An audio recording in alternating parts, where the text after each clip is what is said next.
Leader Filippi. Thank you, Mr. Speaker, and thank you to Representative Newberry for putting in this amendment, this smart amendment.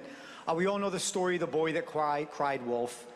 We have the governors that have cried emergency, and it has had the same effect. Right now, we're in a state of emergency.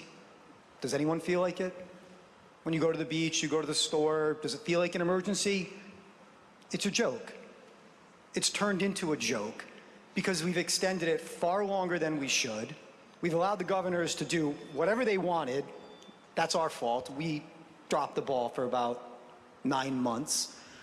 And so what happens if the virus comes back in a different form that's deadly? And then the governor, what's their response going to be? Are they going to say, no, we're really, really in a state of emergency now? The problem is we've been in a state of emergency where it hasn't been warranted, and people out on the street, they think it's a joke. We've hurt the term state of emergency by not using it only during the most consequential times.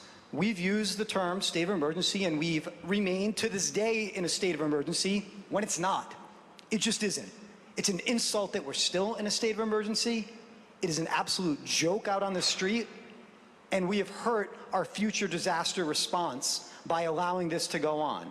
So by having a 90-day limitation and having the General Assembly have to affirmatively act, we'd be saying to the people that, yes, this remains a state of emergency, or we would stop one that shouldn't continue, like this should have ended months ago. So I fear that if something happens again, Mr. Speaker, I don't know what the governor's response is going to be.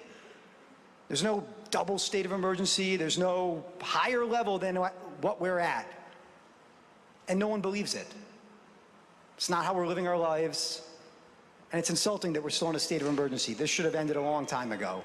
And with these guardrails at 90 days, it will preserve that very important term and legal standing of state of emergency. Because right now, it doesn't mean anything anymore. Thank you.